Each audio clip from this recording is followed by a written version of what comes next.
بچپن اور جوانی۔ آپ علیہ السلام نے صرف 8 سال سے بھی کم عرصہ اپنے نانا رسول خدا کی زندگی کو ترک کیا۔ اس بنا پر آپ کا نام پیغمبر خدا کے اصحاب کے آخری طبقے میں ذکر کیا جاتا ہے۔ آپ علیہ السلام اور آپ کے بھائی امام حسین علیہ السلام کے ساتھ پیغمبر خدا کی بے پناہ محبت کے بارے میں شیعہ اور اہل سنت منابع میں بہت سے واقعات ذکر ہوئے ہیں۔ آپ کی زندگی کے اس دور کا اہم ترین واقعہ اپنے والدین، بھائی اور نانا رسول خدا کے ہمراہ نجران کے عیسائیوں کے ساتھ ہونے والے مباہلہ میں شرکت اور آیت مباہلہ میں موجود لفظ ابناءنا کا مصداق بننا ہے۔ سید جعفر مرتضیٰ کے بقول آپ علیہ السلام بیت رضوان میں بھی موجود تھے اور دوسرے مسلمانوں کے ساتھ آپ نے بھی رسول خدا کی بیعت کی۔ قرآن کی بعض آیات آپ اور اصحاب کسا کے دوسرے ارکان کے بارے میں نازل ہوئیں۔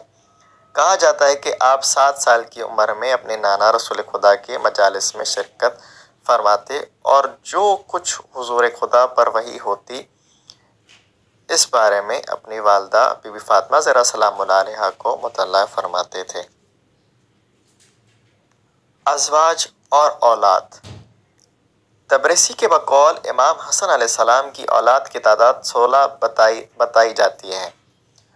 ابو بکر جو بھی آپ کی اولاد میں شمار کیا ہے، جو واقعہ عاشوراء میں شہید ہوئے تھے۔ نسل امام حسن علیہ السلام، سادات حسنی۔ نسل امام حسن علیہ السلام حسن مثنیٰ، زید، عمر اور حسین اصغر سے بھی چلی ہے۔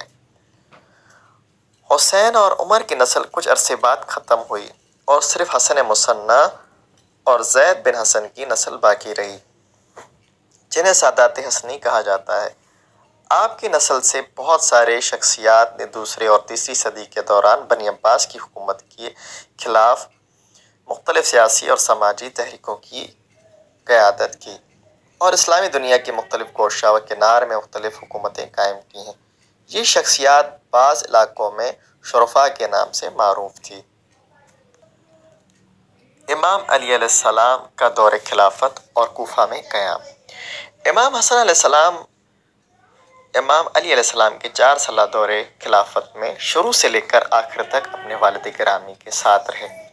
کتاب اختصاص کے مطابق حسن بن علی علیہ السلام نے لوگوں کی طرف سے امام علی علیہ السلام کی بعنوان خلیفت بیعت کرنے کے بعد اپنے والد کی حکم سے منبر پر جا کر لوگوں سے خطاب فرمایا۔ واقعہ صفین نامی کتاب کے مطابق امام علیہ السلام کے کوفے آنے کے پہلے دن سے ہی حسن بن علی علیہ السلام بھی اپنے والد کے ساتھ کوفے میں قیام پذیر ہوئے۔